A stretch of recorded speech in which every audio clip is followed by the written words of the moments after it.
let's do our podcast show. So we're back for another podcast today at the combat base office. We're no longer in the garage. Cottage. We're in the cottage, the office. Yeah. The coffice, The coffice. as we call it. And I was supposed to have gotten rid of that desk this week, and I had a busy week. That's fine. Don't worry about it. Fail. All right, let's Moving get right back. into it. I'm Tobin, the producer here. We got Melissa Haueter, the CEO. Hello. Hello, friends. Hey, friends. And foes. We got the venerable Chris Haueter. What's up, guys? Okay, that's great. And we got a super special show today because we have a guest. We have an animal and food systems expert, animal welfare expert, a philanthropist, a 10-time BJJ world champion, the first American to medal at BJJ Worlds. We got Dirty Dozen member Dave Meyer. Thank you very much. I'm like, who is this guy? I want to meet this guy. This guy sounds cool. Dave, we are super happy to have you. Thanks for coming to our show. Thanks for inviting me. Yeah. I think, do you want to take it away or do you want me to jump right into it? I mean, I'll just add that that Dave's one of those guys I've known for a long time. One of those, I would say, more on the rare side people that you meet, not just in the jiu-jitsu, but in the whole world, that is instantly genuine and authentic. So I feel like, even though I don't see him a lot, like I know him, whereas there's people I see day in and day out that I don't feel like I know. And I like being around people I feel like that bear their soul. Nice. Nice. I got that same vibe the few times we've been on the mat together. So we want to hear right off the bat, though. Sure. So what were you doing when you first heard about jiu-jitsu, and what year was it, and what did you have going on in your life, and what made you interested? So first of all, thanks for inviting me. It's been my lifelong aspiration to be on Chris's podcast, and I think there's no one better to do a podcast. I got to throw a little love back your way. I've known Chris since the very beginning in my Brazilian Jiu-Jitsu journey, and he's always someone I looked up to, and we became friends, and I would say training partners. And yeah, even if there's long periods of time that we're not talking, I mean, it feels like family to me. And I think Chris is a real stand-up guy, and Melissa, of course, super impressed at your ability to live in what I call the land of the giants for any woman. Just these monstrously strong people who the last thing in the world they want is to like tap out to you or something like that. And you've survived and thrived, and I'm just super impressed. So thanks for having me. Thanks. So my jiu-jitsu experience long predates my Brazilian jiu-jitsu experience, right? I started in jiu-jitsu. People say, like now, since the advent of Brazilian jiu-jitsu, people say Japanese jiu-jitsu, Brazilian jiu-jitsu. Anything that's not Brazilian jiu-jitsu, people call Japanese jiu-jitsu. The style I started in as a young kid was a modernized style. Everything comes from Japan originally in jiu-jitsu. But with a guy named Jack Secchi, and that was when I was literally 6 years old. And that was because my brother was being bullied. He's a little older than me, was being bullied in school. And so it's easier to just put both kids into like a anti-bullying program, which I didn't really have back then. But we had a cousin who was a black belt under this guy in Los Angeles named Jack Secchi, who used to teach at Los Angeles Valley College. I'm in Los Angeles. Sorry, I just flew in from San Francisco. I forget. Yeah. I'm in Los Angeles. So in the Valley. And he was well known in the time, and this small Japanese guy, and that was it. I was tossed into the class, and it was a little scary to me, and but I went up through the system there, ended up getting a black belt in his system. This is all in, I'm almost 63 now. This was started in 1968 was when I started. Wow. So I was doing martial arts and stuff all throughout high school. I was known as like the martial arts guy or the jiu-jitsu guy, did some other styles, but it was I want to say like maybe 90, something like that, 1989, 1990, when I first heard, and I was teaching that style of jiu-jitsu. Never had my own school for money. And back then, you didn't have a lot of purpose. Unless you were Taekwondo, if you were a jiu-jitsu guy, you were doing it for fun at the local community center. There was no big thing. Same thing with judo. It still is kind of that way with judo. So I was teaching at this fencing center in Culver City where they had like a mat space. I was just doing it for fun.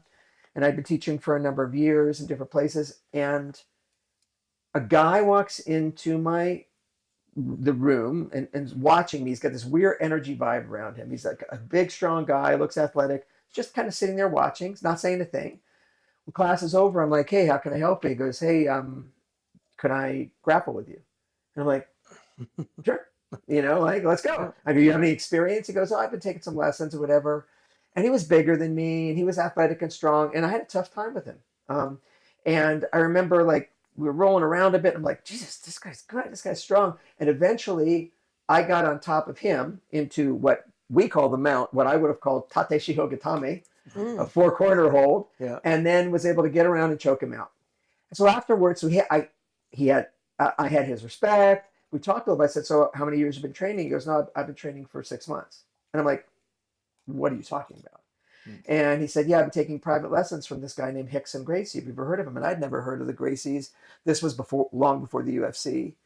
And so he shows up the next, and he says, oh, you got to meet this guy. And they've got this $100,000 challenge or something. Or I don't know, it was 10,000. I remember what it was. Yeah. And I think you could beat him, which in retrospect was one of the stupidest things I've ever heard. But I'm like, yeah, this sounds weird to me. What are these guys? So then he came back like my next class and gave me the tape, Gracie Jiu-Jitsu in Action. And that was, I'm sure your listeners know, but revelatory. What's that? Revelatory. Yeah, it was this video. I mean, this is pre-internet, I guess. Yes, it was pre-internet. So it was just this video that was handed around, copied, and it was narrated by Rigan Gracie, and it was a bunch of their sort of Vale Tudo and sometimes just street fights down from Brazil, and they were using it like a calling card. And I watched this videotape, and I remember my impression watching the videotape was nothing. This is jiu-jitsu. It's nothing special. Yeah. Like they go in, they take the guy down, they hop on the mount, they smack the person gives the back. I mean, there was no technique that I didn't know. And so I just thought, well, these are just a bunch of tough guys, right? But it was weird. How was that guy so good from 6 months of privates? That made no sense to me. Yeah. So I called Rigan, first Gracie I ever talked to, and got him on the phone. He sounded super nice. And I thought maybe I should just go down and take a private lesson. And when I asked him how much, I think he said like $100. At that time, like, late 80s, 1990, $100 for one lesson to me was, you are out of your mind, right? Now, I know now that would have been worth it. Right. And but at the time, I'm like, that was like, no, I'm not driving all the way from the valley down to where you guys are. Like, so it just didn't happen. So I forgot about it. I thought, probably a good teacher. I saw the videotape. These dudes are tough. Interesting, right?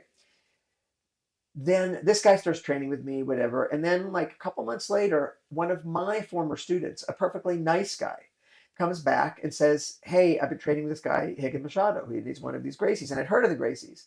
And I grappled him and had the same problem. And this was one of my students. I was a million times better than him. So then I thought, okay, this is not like, these guys are not freaks. Something weird is going on here. Why am I having such a hard time? Why can't I get positional control? So I thought, who's this Machado? And he said, oh, and this Machado guy doesn't have the challenge going on, right? Like, they're cool. And I thought, okay, great. So, and I find out that they've got a class down in Tarzana, which is in my neck of the woods. They had opened it up not long before. So Bob Wall, for those of you who are like martial arts aficionados, was like the bad guy in Enter the Dragon. He ended up becoming a real estate developer, and you know him, Chris. Yeah. You might know him as well, Melissa. And actually, I think he may not be alive anymore. But so he had gone into real estate, and he had done this development called Wall Street Village, and he had some extra space, and he was friends with Chuck Norris, and Chuck Norris had gotten connected up to the Machados. Yep. So the Machados actually had a school right near me that I didn't even know about. It was very new. It's called Carlos Gracie Jiu-Jitsu at that time. It was before Horian, I think, started suing everybody. Before the big lawsuits, Yeah, exactly. So I decide, all right, well, I'll go check this out. And I remember it taking me weeks because the nights of the classes were the same as the nights that I taught, whatever. But eventually I got it together. It's like this really rainy night. I get it there. I walk in there, and someone says, Higgins not coming. It's too rainy. Driving all the way from Redondo Beach. It's like, it would have been like an hour and a half drive. But there was this Australian guy who was wearing a purple belt, who was teaching. And I thought, right, student's going to teach me out black belt. So I said, hey, listen, I'm a black belt in the style of jiu-jitsu. I'm going to put on a white belt just out of respect because I really don't know your style. And he taught like a really good class. Like I thought, wow, he was showing things like I didn't know and really technical. And then we roll, and he just tapped me out 16 times. And I'm just like, I remember saying to him, if you're a purple belt, what are the black belts like? Yeah. And he's like, yeah, you're gonna have to come back and find out. Daniela Dutra, I don't know if you remember her. She was there at that time too. She was also a purple belt. So, and that was it. So John and I became friends. And then of course the next time Higgin came, and this was before Jean-Jacques had even come to the U.S. This So was that is my John long Will. answer. John Will. That was John Will. Yes, John. Yes. If you haven't had him on the Oh. podcast, you should get John on the podcast. John is a super interesting guy. Just real briefly, so I don't know how nerdy your listeners are, but there was a guy named Don Draeger who wrote these books like probably in the 60s. He traveled through Southeast Asia, and he was just like a white guy going and training in this and that, and pencak silat in Indonesia, and Thai and karate.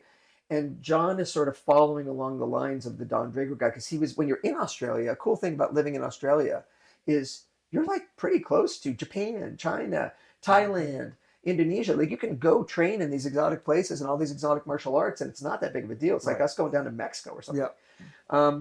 So he had trained in a lot of martial arts and done a lot of stuff like that. And he was starting to teach, and he started what I believe was Australia's first martial arts magazine called Blitz. And he got wind of these Gracie guys coming out of Brazil. And so he had come here, a little bit before I had met him, to interview like Horian. And then like the first day he showed up to take a class, Horian was busy, and Higgin had just gotten off the plane or something.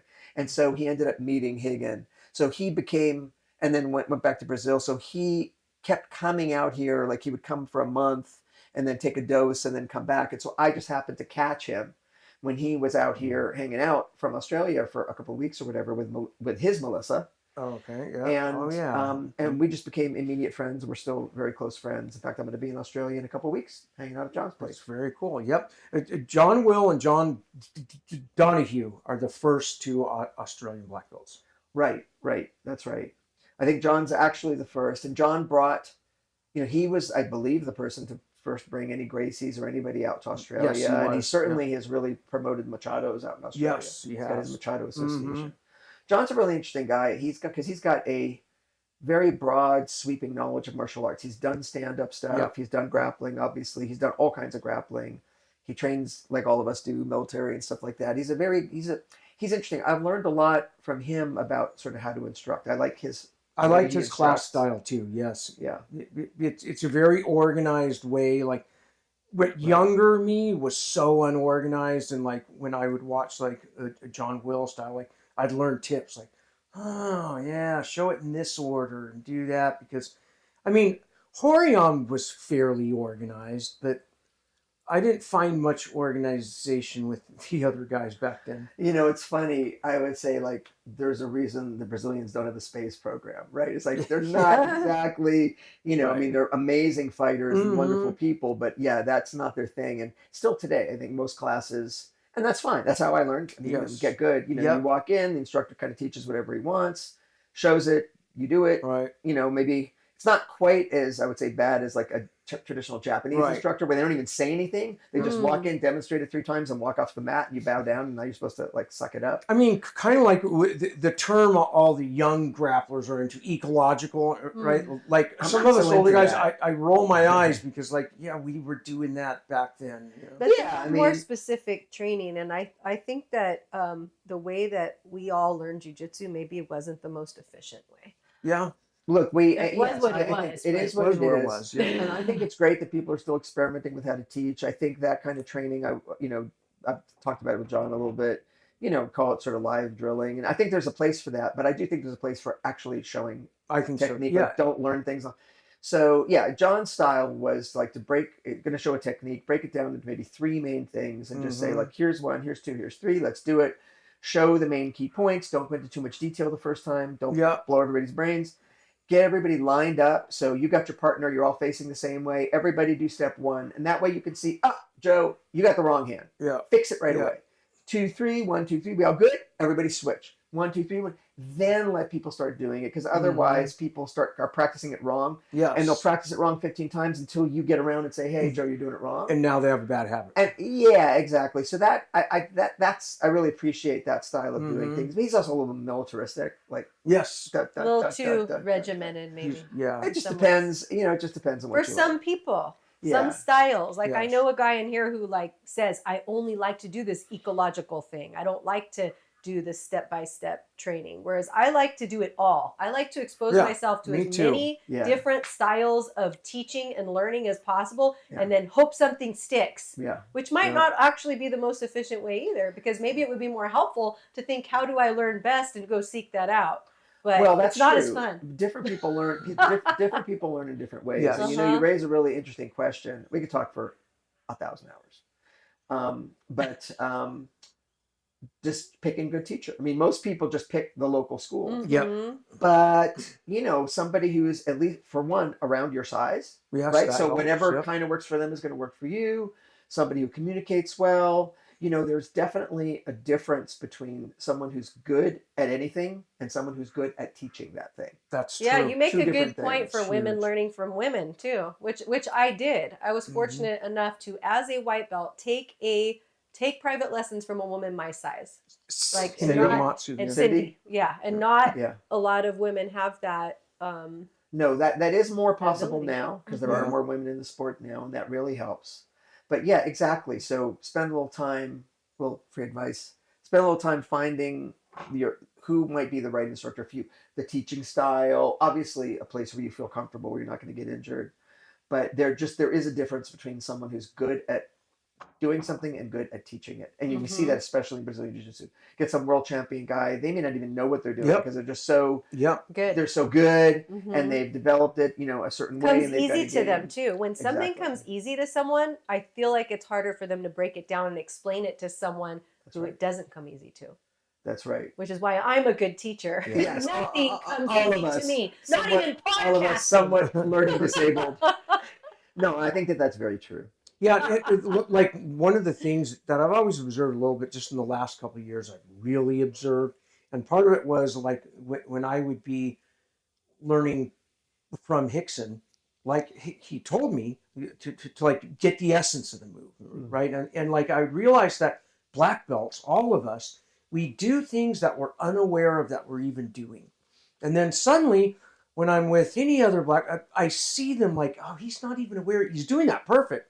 But they're not even aware of why they're pulling that off. And I've been like thinking, God, there must be all kinds of areas where I do that. I think we all do. This is something I've talked about with John a bit too, how we tend to, if we're going to teach something basic, we tend to teach it using the words that we were taught. Like we teach it the way we were taught it, but that's not the way we do it. We modified it a long time ago. Yeah. But we think, well, this is the way to teach, you know. So, and sometimes, as you say, we're not even aware, you know, not to keep bringing up John because that had a big impact on me, but one of the things he does is asking the question, can you answer what 5 questions? What should this hand be doing? What should this hand be doing? What should this foot be doing? What should this foot be doing? What should your head be doing? If you don't have an answer for that, you maybe not understand the technique as well as you think. Or if you're not using something, that's what I always say. That's If the one of the limbs or whatever is not doing something, then It's probably being wasted. I mean, sometimes it's just got to get out of the way. That's what it needs to do. Get out of the way. But frequently it's take away that post or, you know what I mean? Yeah, no, I agree with that. And so I think running through that rubric, if you're, you know, training. I do mine hands, head, and hips. Oh, yeah, exactly. Because I like 3s. Okay. he doesn't like 5. Okay, that's fine. You know, And my fingers. I'm not holding up 5 fingers. I for know. people who are listening. He's I 3 obsessed. try to break everything down in 3 steps. It's rather his than call. 5 steps. Yeah. That's okay. cool. That's Yeah. cool. I like any number that's not listing out how many guns are pointed at me. So, it's all good. But yeah, so I think asking yourself a question, and teachers need to do that. That's one of the reasons why, you know, teaching makes you better, right? Yeah. I mean, and you don't have to wait till you own a school. You know, if you can just help some other person on your mat, That's right. that's going to help you understand the technique. As a white belt. As I a white started belt teaching helping when I another was white a belt. white belt. Yeah. Yeah. Yeah, because it makes you have to, and then you can just ask your question. Like if you don't know if you're ready to teach something, ask that question. Yeah. Where should your hips be? Where should your hands be? And if you can answer that, you're ready to teach it. Teach it. You know, you don't need 100% to. agree. I used to say, this is dated because I don't know who's the current race car driver, but I used to say you don't need to go to Mario Andretti to learn how to drive. You just need someone who knows how to drive. Yeah. You know, eventually you can go on to the Yes. really great guy if you want to get the great pointers, but you don't need that in the beginning. Right. Yeah. Yeah, I've found that, like, as a guy who's for over 20 years traveled around and teach, some of the people that have the best, not only teaching, but concepts and learn fast are people that didn't have the Gracies or Machados as their everyday A coach. faucet. That they had to Just drink figure from. it out and Yeah. watch VHS and bring you in. You'd teach them stuff. You'd come back in 6 months and they were doing everything you just taught and doing it really well and are hungry for more. Yeah, just like I think that's those very guys true learn because well. you had to pay more attention. I think that's true with anyone who was learning remotely. Mhm. Obviously, John, I got a student, I can't even call him my student, kicks my butt now. He's a great instructor up in Seattle, Brian Johnson. And same kind of deal, right? Off in the far-flung areas, like Yeah. we were drinking from the faucet, which was great in its own way. Yes, it's great in its own way. Yeah, because we could really have all our questions answered, but also because it produced a laboratory with so many kind of superheroes in different ways. Like Yes. you were to me always a superhero of guard and of inversion, long before anyone ever invented a barimbolo. I or was inversion. doing that shit. You were doing long that stuff a ago, long yeah. time ago. Can't do it anymore. But you know, you get when you are that lone person, you kind of got to learn it off of YouTube or whatever, and then you got to build that people around you. Mhm. We walked onto a mat, you know, basically from their first day, although they weren't all over Brazil. Not just five BJJ black belts, 5 of the world's best, including the world's best at the Yeah, time. yeah. You know, Hagen. Yeah. That was actually a challenge for me. I know you, Tobin. I know you probably have more questions and stuff. Like I said, we can go on forever, so just shut me up. Yeah. But I remember it was very hard for me. I'm sure you went through this when you got your black belt, Chris. And by the way, fun fact, we got our black belts on the same day. You know, obviously from I know Hagen. you said we didn't feel like we were black belts. Not at all. And along with Rick Williams, by the way.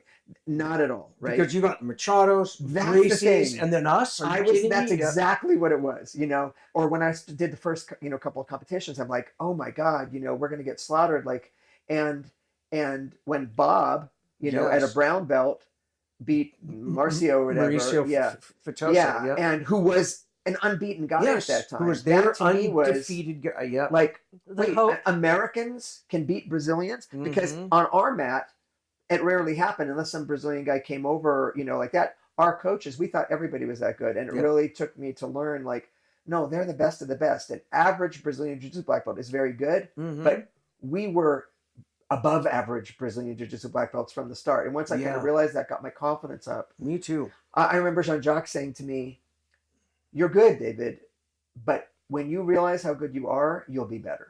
And what he was saying is your lack of confidence, you're like giving people too much respect, not, you know, in a sportsmanlike yeah. way, but just thinking like, well, he can't really be falling for this sweep. Don't keep doing it. It's a trap. You know, it's like, no, he's falling for the sweep. Like, Yeah. go kick his ass. Yeah. And once I got that in my head, I started winning competitions a lot. And I know you did too. We Yeah, it's like competed a lot in the early I mean, when I won the first official black belt match at the Joe Moreira comp, and Hickson's the referee, and I am like so nervous. I'm convinced I'm gonna get killed. He's a Brazilian. He had the patches all over his Yeah. gi. He's a Brazilian, and I beat him. And He armbarred him. I armbarred him. I was almost shocked I won. Like, Yeah. I was like, what the hell? I'm gonna fight my best because I don't want to look like a fool. Yeah, Yeah. I armbarred a Brazilian once too. Yeah, I remember that one. Yep. It was a blue I've belt. armbarred many. But they don't like that. They especially didn't like that back in the early days. Now I Yeah. think they're over it. No. But no, but it's true. I mean, a lot of because we were training with people who've been doing it since they were kids and they were on a different level. Yep. And that's great. And I think we still carry that. You know, Yeah. I still train. I still train with anybody. I got this great place, Black Sheep Brazilian Jiu-Jitsu. A guy named Wolf Barnado. And there's a couple of great guys there, and they're super nice. And there's some world champions there, including Wolf, and they're just top level people, super nice to me. And I can give people a run for their money for sure. I'm 63 years old. Like I'm, and I know like you, because we've trained too. Like we can still dish it out if we want to dish it A out. little bit. Yep. But what I feel really stays with me is it's like we were like forged in this incredible fire. You too, because you were right there at that time, Melissa. And that stays with me. Like if I get into a bad situation, I'll get out of the bad situation. It's pre-internet It's just jiu-jitsu. been built into our DNA, like how to fight. And I'm not even trying to do some of the more modern things, the more sporty things. But when it comes to like fighting, like that is in our DNA. Yeah. We came through that. We're tough. Like there's no complaining. And I'm sure there's still mats like that going around right now. There are. But yeah. Well, it was a time where Brazilian Jiu-Jitsu had not yet completely separated from Valley Judo. Right. Well, like that period was when sport Jiu-Jitsu was growing. Right. And that, like, I remember in those the pans that we had, Yeah. I was a new brown belt at the time, where like they were all still figuring out the rules. I remember watching all the Hicksons, he's like all those Arguing. guys, about no, this should be this, Yeah. There was a thing at that time. I had a match at a brown belt with Mark Eckert, who was Hickson's top guy. You remember that at the police academy? Yeah. And Mark was very good too. Mark was Hickson's top American guy. And the only reason I got him, I mean, there's any of our teammate could have gotten that. It's because of the weight, right? Yes. I'm like, he should fight Bob, but Bob was lighter than him. Yeah. He should fight Fernando, like, remember Fernando? Yeah. But no, I was the right weight, so I was the guy. And that was, I remember you talking about the pressure. That was a lot of pressure, and I remember this. And I had Higgin in my corner, and he had Hickson in his corner. And we ended up fighting like 0-0.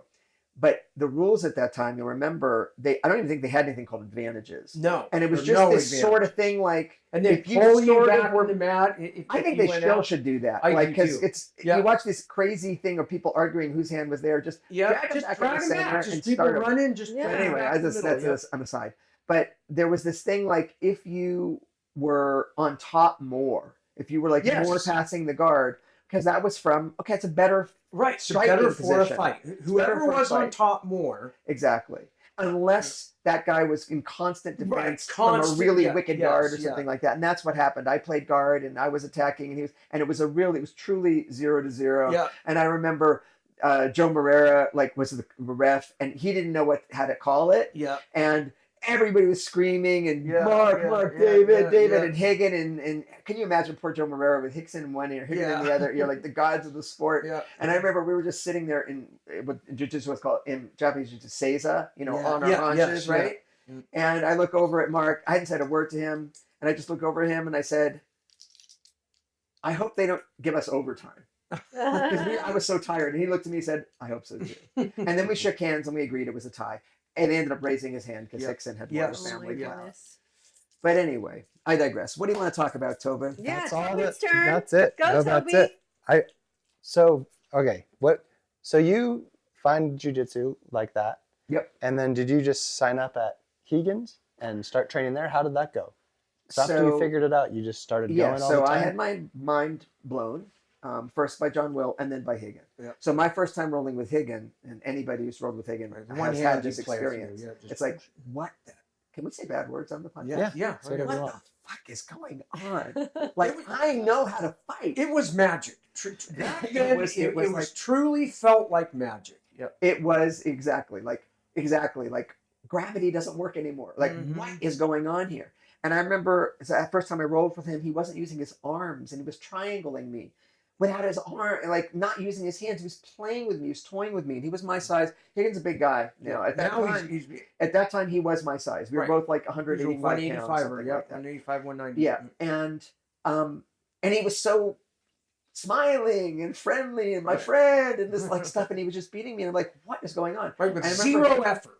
No, exactly, not even breaking a sweat. And I remember going home thinking like, so I do the thing that everybody used to do, probably still does when they were a martial artist who encounters Brazilian Jiu-Jitsu, like, well, if I could have hit him, if I could have used my death thing, then he wouldn't have a chance against him. But we can't do that because it would kill him. Right? Aww. So I'm like, well, we're being nice. Like, I know other stuff. I know how to punch and kick. If I could punch and kick, like I could eye gouge him. Like, he wouldn't be able to do that.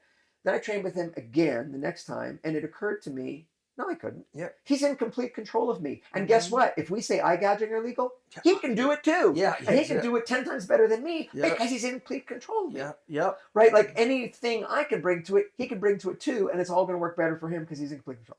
So with that knowledge, I knew, and it was actually, I was wanting to branch out into a different martial art at the time. I had just taken a couple of Muay Thai classes.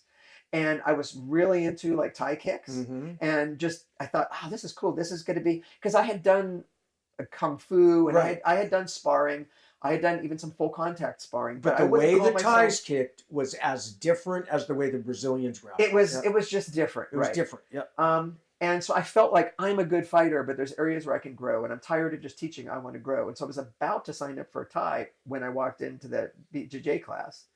And so I thought, all right, I got to start this over. And so I kept teaching for, I don't know, maybe a few weeks, my class where I had my people and we had our belt system. And I said, hey, I've discovered this thing. You got to go over here. And I started trying to pull my people over to the Machado school. And back then it was hard to.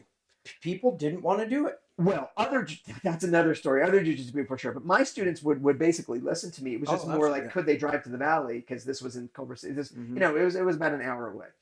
But I then decided my time spent teaching, for me, I got to be selfish here, is wasting now. And so, and of course, I just put on a white belt and started over. And that was it. And I told my whole class, come on with me. And about 7 or 8 of them did.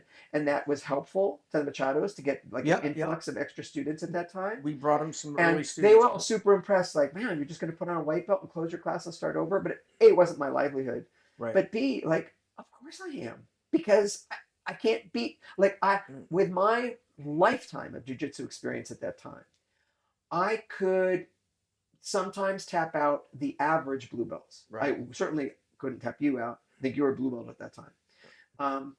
But so the good blue belts, no. But like, so that's what it got me. It got me maybe a year in BJJ, my 25 years of jiu-jitsu. What is the main difference? So, okay.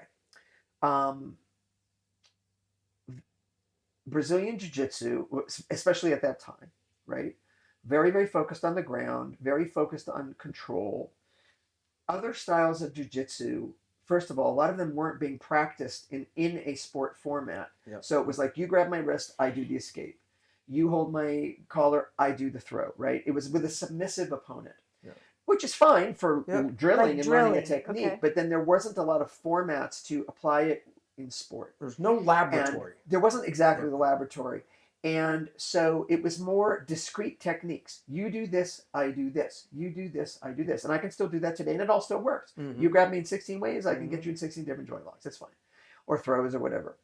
But, and of course, judo does have the practical, application, and you are doing it. And that's why judo people get good at judo. And the rules of judo make you good at throws, but they don't allow a lot of continuation on the ground if there's not action. So they don't get good on the ground. Stalling games on the ground. Which is why we cleaned up when we started going, when I was like the 5th brother, because Haueter didn't want to go, and we started doing judo competitions with the Machado brothers because there was no BJJ here.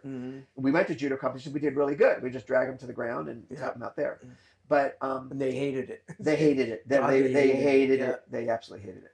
But anyway, so I think there's that sort of a formalized thing of you do this, I do this, and it's useful, but it doesn't have the live resistance. In fact, I would have sat here on your podcast if it existed at that time and said, sport is bad. Because this sport rules that box you in. Yeah, exactly. You're rehearsing non-lethal movements. You are specifically not striking the guy in the groin. You're specifically not breaking his fingers. You're specifically not headbutting him or her. And you want to have those as your go-to instantaneous reactions. And I really felt that was true. And there's a little bit of case to be made for that. Yeah. But what I realized when I started BJJ was, yes, we've put guardrails on to keep ourselves safe. There are certain joint attacks we're not going to do. We're not going to strike each other, whatever. But that allows us to get fucking great at the other stuff against people who are trying to stop it. Yeah.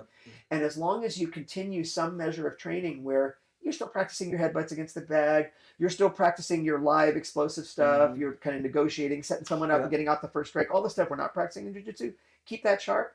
The BJJ is amazingly good. And that's why it just took it to another level. So people who were good in jiu-jitsu had some skill. Like I say, it got me a year and a half maybe into BJJ.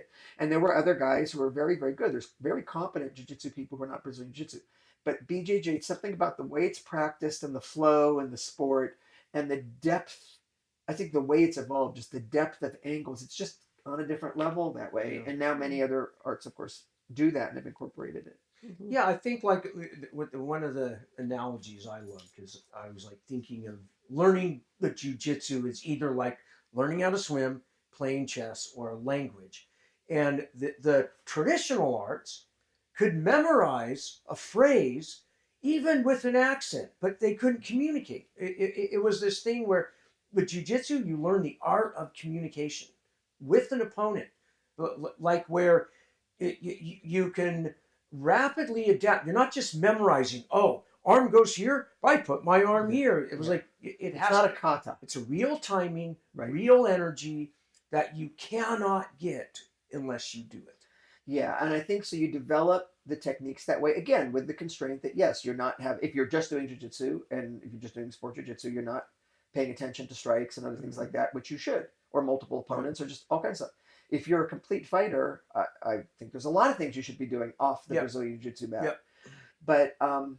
But you get that, and you also just get the toughness you get in sport. You know, Yes. you bonk heads, you shake Yep. it off. I mean, that's just the toughness. And that's, I think, particularly hard for women because a lot of women don't come to Brazilian Jiu-Jitsu with a lifetime. They didn't play football, they Right. didn't play contact sports. Mhm. And so a lot of guys get at least that general toughness from contact sports. Yeah. So I think women, it's harder because they're not used to a contact, or if they're not used to a contact sport, they have to both learn the technique and be cool with getting your head bumped and getting some bruises. But once they kind of get past that, then women are. And then we the get so toughest. messed up that we can't handle it anymore. Yeah. Messed up how?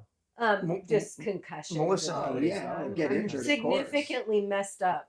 And like other small women I know are so much more messed up Yeah. than men who do jujitsu. It's- Oh, you, well, you, you Not take, to say that you ladies Yeah. shouldn't do it, but just try to be safe. you take I more never of a tried to beating, be yeah. safe. I wanted to hang with the guys. Right. So I'm And you paying do. for it now. You still do. Well, I'm But paying no, I think you've got smaller bones, and so there's going to be more pressure on the joints just in general. Yeah. And also you have this one thing that guys don't have to deal with, which is nobody, who I'm fighting, nobody wants to tap to me, but they will if they have to. But guys will get injured and not tap to women. Like Yeah. there's so much ego involved if you're with the wrong Yeah. guy that they're going to just go ballistic. And I didn't even realize how many wrong guys were out there until we started Yeah. this podcast. Okay. There's a lot of haters out there. There's a lot of They haters, really yeah. don't like women training jujitsu. It's weird. It's funny. Carlos Gracie Jr., who started IBJJF, we used to hang out when he would come, and his wife at the time, Adriana, Yeah, I remember it. she Oh, yeah. trained. He didn't like that she was training. He didn't like because he felt like they're going to get cauliflower ear, like it's not becoming of a woman, or what. Yeah. Mhm. And I remember having a discussion with him, like, well, wear headgear. I mean, because we were wearing wrestling headgear at that time, like, so you can stay like pretty or whatever, but don't you want your wife to like know how to fight? Don't you want her to be able to defend herself against a rape or something like that? I defend her. Yeah, it was a very kind of Brazilian thing. But I say he said that, but he didn't. he didn't stop her. he He, didn't let stop her her from train. training. That's That's right, nice. yeah. Yeah. Yeah. That was nice of him. Yeah, exactly. Yeah. To allow that. What a forward thinker that guy was. What's helped you keep up your enthusiasm all this time? And like you've competed throughout your whole jiu-jitsu. I Still have. You competing. seem I super still do. involved Yeah. and super into it for a Yeah. long period of time. And I think Yeah. a lot of people, the injuries start to wane on them, and Mm-hmm. the discouraging, getting beat up all the time starts to wane on people. But you've kept through it. How'd you do that? That's a good question. I have some thoughts on that. So first of all, as much as I believe any obstacle can become something that sharpens your sword. I mean, including injury. I think we can all agree injury is the enemy, right? Injury, anything takes you off the mat. If you get tweaked, then you might get good at fighting with only one arm. Okay, you can still advance, but if it takes you off the mat, you're not. It's bad. Yeah. So I think one of the reasons, a basic reason why I'm still, 63, able to do this and compete and stuff is because, knock on wood, thank God, haven't had any major injuries. I've had injuries, And I think, and so the question is, how do you do that? I think there's a couple things. Number one is don't be a jerk. Be willing to tap. Like, don't leave your ego at the door, like we had written over the Machado schools. The mat karma. Yeah, well, that too. Like, don't injure other people so they don't come back with a vengeance and try to. You know, I've injured a few people, but I do believe they deserved it. But I've got some interesting stories about that too. But anyway, so be willing to tap. So don't die on a hill and get yourself injured that way. Of course, maintain some flexibility. I mean, by definition, flexibility means your body can go into a position that someone else's will go snap and yours won't. Yeah. And I fortunately, because I started so young as a little kid, and my parents, who were totally cool back in the day, they were like, got me into transcendental meditation as a kid. They were like always experimenting new things because my mom had some health issues. She was looking outside the box. They also got us into yoga. And so I've been doing yoga and stretching my whole life. And so I've maintained like good hip flexibility. And I think that protects your knees. You know, so maintain flexibility, keep a good attitude. Ultimately, definitely pick and choose who you train with. Don't train with idiots. Get on a good, safe mat where people are, you know, I think that's an important thing. I do think diet is important. And, you know, I happen to, you know, eat a plant-based diet. I certainly don't think that's the thing that's kept me injury-free, but I think whatever the diet is that's right for you, it keeps a high energy level and keeps you generally healthy. You bring a more fit machine. I've always done outside exercise. I call it homework. So I don't care whether it's your push-ups, your pull-ups, your weight room or whatever. So you bring a better machine onto the mat that's just more kind of strong and more flexible. I think all those are things that add up over time to ultimately not getting injured. As for enthusiasm, you know, so my main thing in martial arts is and has always been, I need to be able to win a fight. That is what the basic thing of martial arts is to the reason why you walked in the door. It's the reason why I walked in the door. And I would, or was pushed in the door as a little kid. Yeah. But the basic, it's funny now, because I'm sure you both would agree with me. If your goal is really to be able to win a fight because you're concerned if you ever get attacked, you don't want to get injured, you'd probably be smarter. Just don't train, get beat up a few times in your life. You will have a way better body than what you're going to subject yourself to if you do a lifetime of martial arts. So pretty quickly we get past that. But I think, so I'm always motivated to stay sharp, and I try to keep my jiu-jitsu training, even though it's a sport, I get it, we're in pajamas or just a rash guard and we're on a mat, it's one-on-one. I understand that. It's a good way to stay in shape. The chess game is super fun. But I do also outside practice my fighting skills, and that could be MMA, that could be fighting, and I know you talk about this all the time on your podcast, is a lot of different things, you know, that you can pay attention to. But I enjoy, and for me, I enjoy being around younger people. I mean, like, I've got all these friends who are in their 30s, and I think it's fun and it's cool. So I think it's fun. And as long as it stays fun, you'll keep doing it. If something is not fun, I don't think you'll keep doing it. Yes. Dave, do you have any like limitations that you put on your training as you've aged? Like Chris has certain limitations, like he only trains this many rounds each time. Do you do anything like that, or you just go till you're toast? To be quite honest, I've had an ethos, and it's a luxury, but it's first on, last off, I call it. Oh, really? Wow. My rule, first on, last off. You were that way. Well, of course, that's how we all got good. Yep. And that's why our trainings went on for 2 hours. Yes. Right? Because nobody's leaving if someone else is still training. And it totally makes sense to me that, you know, if you're getting into certain joint situations, to put those rules on, because, you know, you have a certain amount of cartilage and you want to time it so that basically my rule is if you get put in the coffin with any cartilage left, that was fun you didn't have, but you don't want to lose it too soon, right? Because we're living longer these days, right? Yeah. So you want to be sure that, you know, you save some. But so no, I don't. I still am first on. I mean, I do take the time to warm up, so I might be getting a little late. But last off the mat is if there's anybody rolling, I will roll again. So to me, I figure I'm already warm. It's going to hurt in half an hour. I might as well just get as much as I can in. But what I do is I'm very attentive to what I'm doing and keeping my body in good positions, right? Mm-hmm. So I will tap quickly. I mean, I do heel hooks and foot stuff. I lived for years and years and years at El Nino with Gil Melendez and Jake in those days. I mean, so I'm right with the foot attack thing. Yeah. I've never really dove into it to really get into it deep, just because I feel like it's too injurious to play, and I don't play that game. But you want to be able to respond. Oh, I can respond. I can stay out of trouble. So I see problems well in advance. So if I see something is heading in a direction I don't like, I am fine to tap. And then if the person says, no, I don't think I had you, I'm going to keep going. Okay, fine, keep going. But I'll just literally tap early. Just say, nah, stop. Yeah. That's not going in the direction I Yeah. want to go in. When my heel does that, I tap. Yeah. If something is going in a wrong, and yeah, so it could be the foot. So that's how I modify my training. I would say You don't like to get stacked anymore. yeah, I don't let people stack me. You don't. I'm still pretty flexible. You know, I can take a lot of stuff, but you know, my neck flexibility is not what it used to. I mean, it's pain. If someone just cross faces me, I was noticing that the other day because I let a guy do it. It hurt. I can't. Like, it was just pain Yeah. from I the just cross can't. face alone. Our necks are So, yeah. so I had to get out of that. But no, so I think I go onto the mat, and I would say I am 40% of my attention is watching everything that's happening. Don't get injured. Right. 60% of my attention is fight with the guy or the person, and that may mean win. That may mean figure out their game. I mean, whatever I'm doing, 60% jiu-jitsu, 40%. Nope, we're not going there. Nope, you're not going to get my arm that way. No, you're not going to catch the heel there. That's And by the way, watching because I know one way I see people get injured is by the people next door flying into their space. Right. And I'm on a really crowded mat at Black Sheep. There was another martial art. It was crowded before just because it's a great place to train, and many people come from around the area, like the black belts, to all train there. So it's this really great laboratory. And another school closed down recently, right by. So all their people came. So it's really like shoulder to shoulder on the mat. That's you got to really watch. That's a busy mat. Yeah. But so that's how I do it. Is I just I be very attentive. But thank goodness, I'm functional. Like I can fight. Yeah. And I keep doing the competitions just because I don't train. I mean, I don't have a school. I've never had a school. Never wanted to have a school.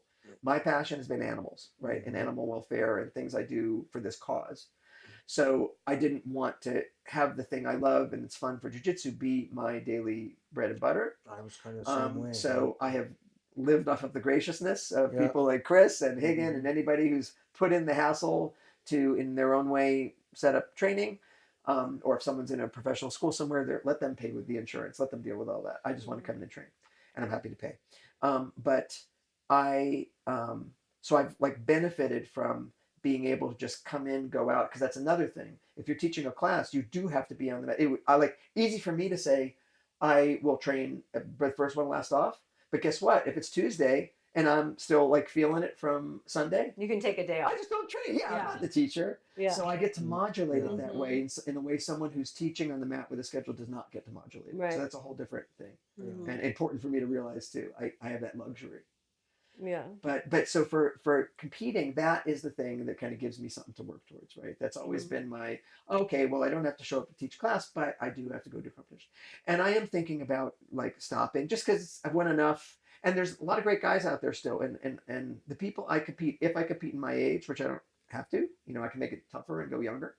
But if I compete in my age, who I'm competing against is people who have not been training nearly as long as I have. Right. But in that sense, they're way more in physical better shape. Yes. They're probably some military personal trainer guy who got into jiu-jitsu when he was 50. At our age, Yeah. the guys who compete almost always are an athlete in a prior sport who's transitioned. And they're good, and they don't have the injuries I have, and they're good enough for government work. They, and they're tough dudes, and I've won some. So sometimes, I've lost some. Sometimes I lose just because I'm being, like too cocky or I'm just stalling or something like that. I feel like I've lost some matches I shouldn't. But all credit to these other guys. But the truth is, I've got nothing to prove. I train with phenomenal guys every day on the mat, and I used to. You compete to have fun. Yeah, well, just to keep me sharp. I used to compete because, in my effort to keep martial arts training fight focused, as you both know, the biggest thing that is not present in any martial arts training, it's not that you're not using knives or multiple opponents, it's that you're not actually really scared. Yeah. You are not facing real adrenaline stress. And competition gives you adrenaline stress. It gives you some of it, right? You're I not. feel like it would blow my heart out now. Huh? I feel like I couldn't hang anymore. Oh, I feel so less, so not resilient anymore. Oh, okay. Just from life beating me. Well, we all go through our been stuff. pummeled. I've been through some shit too, but fortunately not relating to jiu-jitsu. So you went through a pretty big. I went through a phase, psychological weird thing, which this is pretty recent. 2-second story on this. Like, I'm not a person who has anxiety, thank goodness. I'm a perfectly chilled guy. meditate, happy, love my life, do something I believe in. I'm a very happy, I think fairly well-adjusted person. But I had I got perpetually sleep deprived because of a cat I had that I had rescued in New Orleans after Hurricane Katrina. Yes. I actually led the pet rescue there. I was going to ask you about that. We can talk about it, but I saw a lot of bad stuff, stuff that would be traumatic, especially to an animal lover, of dead animals, starving animals, all that kind of stuff. Rescued this one cat. This is many, many, many years later, just a couple of years ago. Cat's getting senile, keeping me up at night for like 2 years, and I love the cat, so I'm just gonna, be there and say it's okay. I'm here. I'm here. I'm here. So I was getting perpetually sleep deprived, a well-known torture technique. Yeah. Then happened to be on a trip in Hawaii, of all places. Lightning strike like wakes me up in the middle of the night. It jolted me awake, kind of scared me a little bit, and then I couldn't sleep. Like I couldn't go back to sleep, and then in those next coming weeks, every time I tried to take a nap or go to sleep, I'd get like jolted awake again, like something was going on inside of me. And I was too much of an idiot to just like, well, go to a doctor right away. I'm like, well, it'll pass. Or take a sleeping pill or something like that. I don't really take pills. So it just got worse and worse and worse. I got tired, more tired. Finally went to like a doctor and said, give me something. And like I took some pill and it let me sleep. But then things started it was like the world looked a little different to me. And I started to have these like weird sensations. And it wasn't, the doctor saying it's not from that pill. It's like probably some delayed onset of some anxiety thing or whatever. And it just got worse. And basically what it was any stimulation, which could be, there is actual danger, but it could also be it's a sunset, right, or any stimulation, or a loud noise, or loud music. I love loud music. I was a rock and roll musician. Right. It would internally like create what you would describe as fear. So like shaking in the hands, ringing in my ears, like tingling. And it was like my body was like petrified. And I'm like, what is going on? There's no problem here. But when your body's petrified, there's this mind-body connection. And then your mind starts looking around for like, well, is something scary here? Is that spear about to be chucked at me or something like that? There's a spear up on the wall I'm pointing to.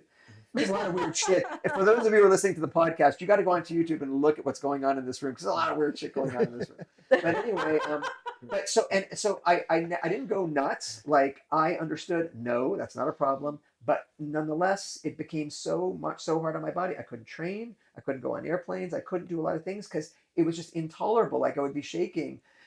Literally, I kid you not, birds tweeting. I would go out and sprint in out on a field, and there are birds in different trees, and they're all the same bird species. So it's like tweet, tweet, tweet, tweet, tweet, tweet. You would never notice it. Who cares? It was like almost impossible for me to stay standing. It was like, stop it. I would like grab my head. It was really, really hard. Ended up getting on Zoloft, a drug. It was no magic thing. I don't think it helped that much, but it was during that time that it tapered. I just think something went chemically weird in my brain, and then it got chemically better, and I'm better now. But what it gave me was real compassion for people who deal with anxiety. OCD was part of it too. For our warriors, for people who are coming back from PTSD. Any situation. It doesn't have to be war. I was never in a war. But whatever it is, yes, exactly. PTSD, for the power and the debilitating nature. I don't care how tough you are on the outside. It's not about toughness, because I'm a tough guy. Yeah. It's just, no. It creates an arc. It's a subconscious there's arc. something else going on, and not to switch on to anything political, but when I think about the wars we've sent our kids to go do, and then how they come back, and now cuts to the VA or whatever like that, no, we owe it to those people to take care of them and to understand. And the 9/11 responders. Oh, anybody, yes. It's they not just the war. Recently cut that again. Yeah, so I just think if you've never had anything go on psychologically, you may not realize just how debilitating that is. And it's not about your toughness, and it's not about, are you sane? It is a chemical thing that's going on in the brain. It's a below conscious reflex arc. Yes, the mind-body connection. We can talk about that. You can't think yourself out of it by a simple... I mean, there's ways that you try to interdict it. I did all that stuff. I went into therapy. I did all the rights. I did everything right. Did all the rights. And I pushed into anything. Like if I thought, no, just fighting this. And that actually worked against me in the beginning. Because I was getting some advice from cognitive therapists. Well, if this thing is if clouds were causing fear, just expose it. And I'm like, good. You're speaking my language. I will charge right into, as they say in Man of La Mancha, I'll walk into hell for a heavenly cause, right? Give me the challenge, I'll go into it. That did not help. that made it much worse. That was almost like my body saying, I think this is a dangerous situation, get out of it. I'm like, dangerous? I'm going to show you it's not. And then it would raise the level, and it would almost be like, I told you shouldn't go there, and now you shouldn't go there. Anyway, that's a weird diversion, but let's just leave it at, if anybody who's listening or watching this is dealing with any psychological stuff, you have my deep sympathy. And about one other thing I'll mention about that is me having this experience and then sharing it. The reason that I'm happy to talk about it is because I've realized that when you talk about it, you find out that other people might be struggling who you didn't know were struggling. And once you show that you're human and open up that door, they're then willing to open up that door. And some people don't have anybody to talk to. And so it's good for them to know they can talk to you. Yep. That's interesting. I'm sorry you had to go through that. I'm glad you're feeling better. I'm feeling great. Good. We only have a little bit of time left, but I wanted to hear about the animal welfare work that you do, Sure. about the food system work that you do. Yeah. Maybe if we could just I touch can that give a you little a bit. I quick- think this definitely, if we could do another podcast, it'd be awesome. Another time we could do a We part can 2. definitely do another part 2. No problem at all. Sweet. We got tons of stuff that we could talk about. Yeah. No, but the animal stuff, thanks for asking that. That is my passion. So many years ago, I was working, actually I would have been a professional musician for a while. That got me into computers, early days of keyboard and computers and stuff. And I had a great cushy job at some law firm and, doing their computers. And a little cousin of mine died in a tragic accident involving a snowplow. It was just a tragedy. And I was up all night thinking about this. And actually, the whole story is here. Someone had just given me a book to read, and I hadn't read it. It was called Way of the Peaceful Warrior by a guy named Dan Millman. I read that book. And a lot of people have. Yeah. And I sat up that night because feeling weird about this cousin that died. Well, how did this happen? Started reading that book. And it caused me to kind of reevaluate my life and realize, like, you know what? Life might be shorter than you think. Are you doing what you really want in your life? And, being a computer guy at a law firm was fun. It was cool. I was making money and stuff. But, like, no, I always had this feeling I wanted to help the world. I've always been just like a do-gooder. Yep. I think I got that from my parents. I was raised in a Jewish environment, and there was always like this ethic of like helping the poor and like stuff like that. So I had that in my brain. Intellectual Jews. Yes, I love Yeah. it. So like tikkun olam, it's called as the Hebrew word, repairing the world, Yeah. making the world a better place. Yep. So Honorable anyway, path. I really wanted to do that. And so I thought, okay, I think I'm just going to quit my job and like go do something good. I just had this revelation. And I was thinking, for me, and anyone who's martial arts will understand this, like the underdog. Like I hate bullies, just detest. And I'm talking people who bully women, people who bully people, whatever the bully is. And so I was thinking like children, women's issue, whatever. But I thought animals, I love animals, and like they can't speak for themselves. And they get the shit. And there's just terrible things going on with animals, even though most people are not themselves terrible animals. And so I thought I'll look into animal stuff. And so Collectively, humans are pretty shitty to animals. I got to tell you something, because a lot of people don't realize, because basically bad things thrive in darkness. That's it. Yeah. They don't want light shine on them. Yeah. Right. So we have a meat production system today that has evolved because we figured out how to create a lot more meat for a lot less money. Yep. And at less money, everyone can have meat, and that's great, and Yep. they can eat it, and they want it, but it hides what's really going on with animals. And it's really bad in America. Yes, it is, and we're exporting that all around the world. Yes, we are. The term is factory farms. These are CAFOs, Yeah. concentrated animal feeding operations, where, it's funny because people will talk about, I eat meat because it's natural. And there's some truth to that. Yeah. The meat that is available basically everywhere today is not natural. Right. Those animals are not the same animal that was in the wild. Chickens now are 3 times larger. They can in barely the way walk. Chihuahua is not a wolf. These Yes, animals exactly. we are not wild We've bred animals. them, with cows, bred to be able to hold more milk. They get infections. I mean, so their animals are kept in these terrible, terrible, incredibly crowded conditions that have been designed over years to maximize meat production, lower the costs. I get it. That's how the system works. No. But people don't understand that. People wouldn't want to support that if they understood that. So I agree. I had some visibility into And that. people get mad when you say it because part of them knows you're right. That's what I think. I'm not telling anybody how to eat. Yeah. I will never tell anybody how to eat. Just even hearing that. Yes, I know. People get defensive, and I get that, which is why I wouldn't have even brought it up. Well, I did bring up that I eat plant-based, but that was because you were asking me how I stay, because I do think it's part of my health. But yeah, if someone wants to talk, I'm willing to talk. I don't judge anybody. I grew up eating meat. I wasn't a bad person. Yep. People who eat meat today are not bad people. Yep. It's a non-issue to me. Yep. But the issue is these factory farms, the way we're producing it now. And so it took me a little while to figure out how to kind of move into the animal space. I eventually started a nonprofit. Originally I was getting into just companion animal stuff. So I started a website called adoptapet.com, which is still around today. It was the world's biggest nonprofit pet adoption website. Made it super easy to find dogs and cats and other animals that are in shelters instead of going into the shelter, which could be a little bit of a sad thing. Just say what you're looking for, look for the breed. You get an email, you know what you're going in. It's much easier, and that still exists today. Go check it out, adoptapet.com. But my nonprofit that created that actually sold that 3 years ago to Mars Inc., which is a pet food, which is the candy company, but they also own like Pedigree, IAMS, pet food company. Great people over there. They hired my whole team.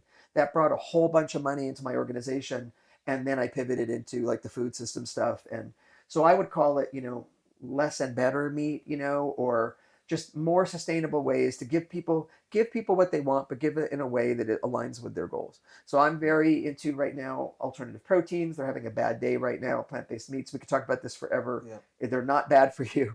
There's a whole lot of stuff going on. Cultivated meat, cell-grown meat. Lots of people want meat. How do we give them meat? How do we give them taste and textures? It's a way to give people what they want if they want it. No one's forcing them to have it.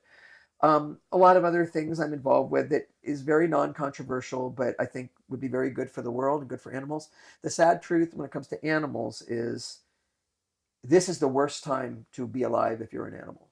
I think it's something like 60% of all mammalian mass on the planet is cow, chickens, and exactly. Well, cows, pigs, mammals. cows and pigs, lamb, but pigs, yes, that's right. yes, Pigs, but no chickens. So you've got in individual barns with 100,000 chickens, shoulder to shoulder. Even if they're not in battery cages, which is the terrible, like the caged eggs, that's crazy. They can never move for their whole life, and they just grow into the wire, right? Ugh. But so now you have cage free, which is definitely better, and you should support that. But now you still have, they're not in cages, but they're crammed in shoulder to shoulder in a barn, 100,000.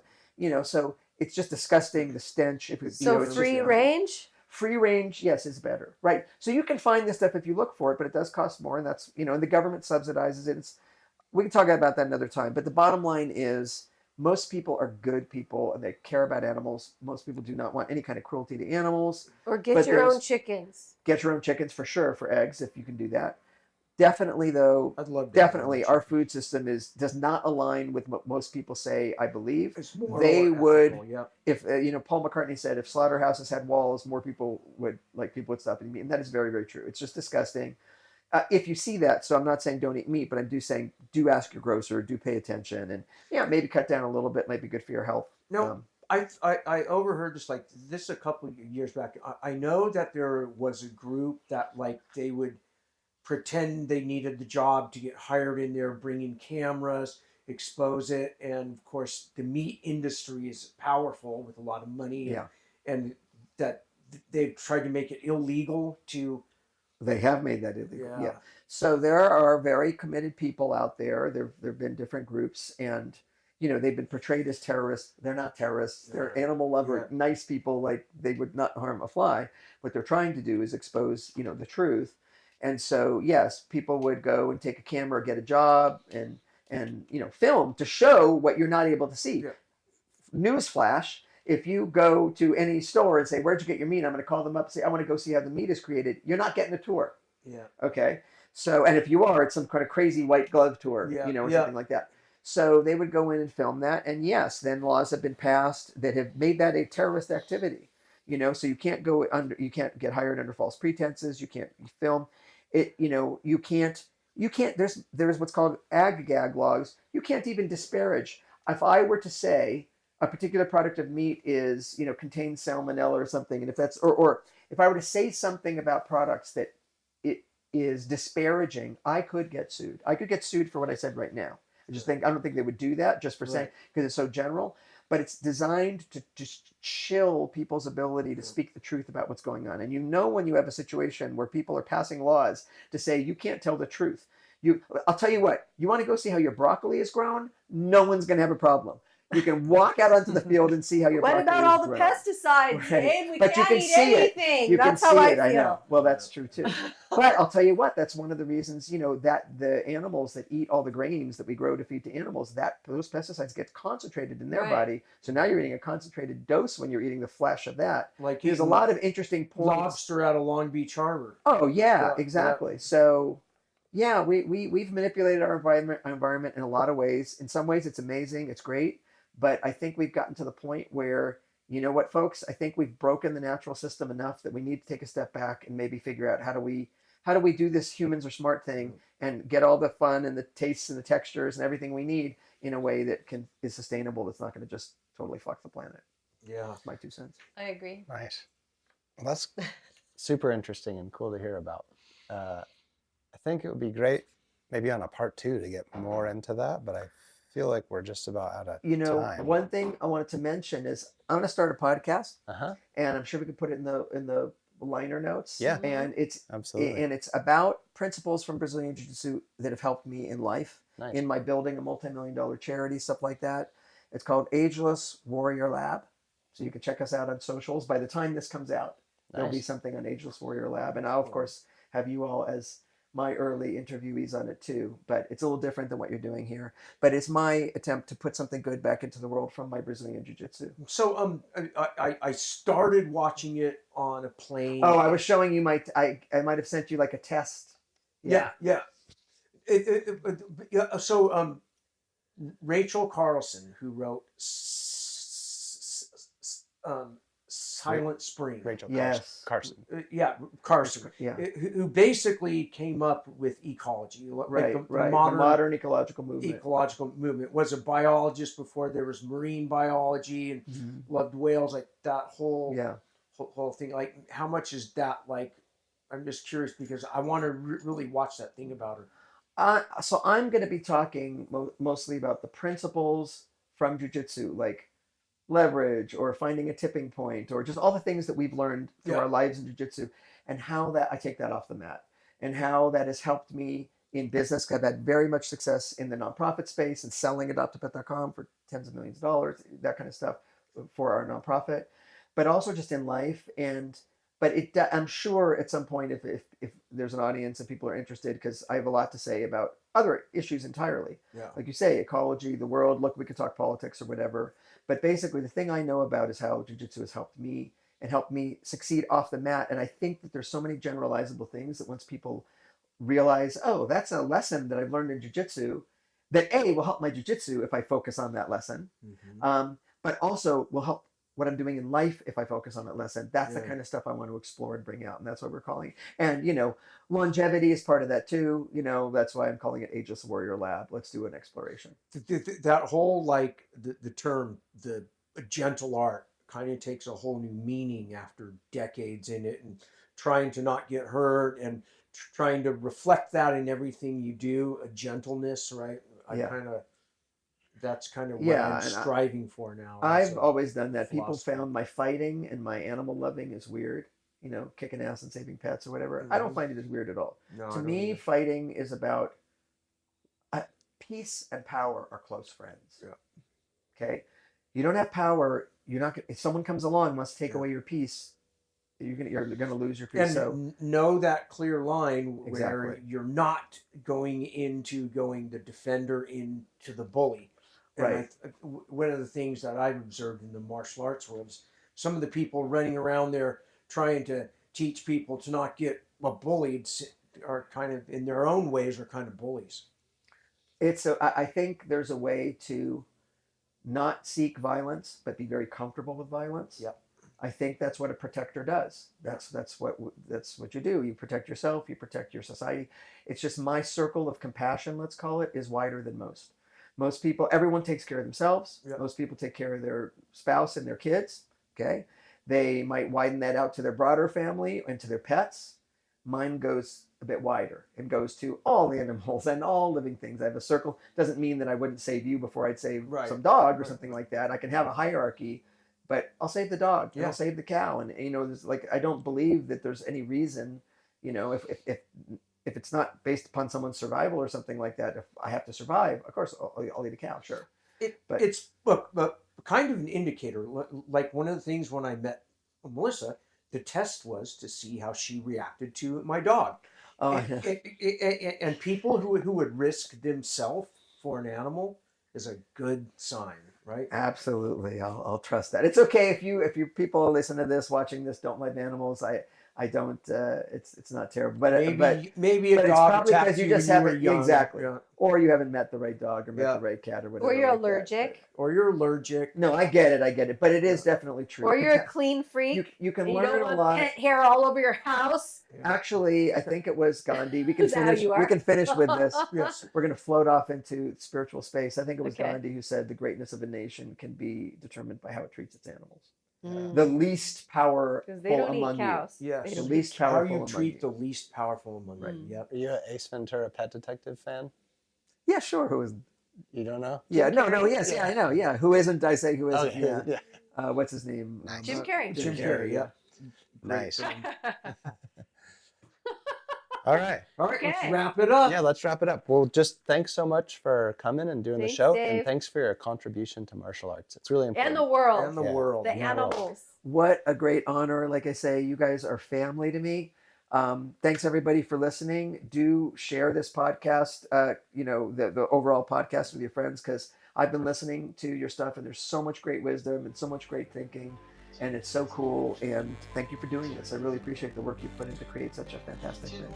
Thanks, Dave. Thanks. Yep. Thanks, Dave. Thanks, Dave. On 3. Pound, like, and subscribe. Sweet. That was awesome. Thank you for coming. That was awesome. So interesting. Whoops. Oh no, I just broke it. Early jiu-jitsu stuff was We can Everybody loves that. People love. Well, we all have targets on our backs these days. And they also love hearing about jiu-jitsu people with interests other than Want to jiu-jitsu. catch? Right.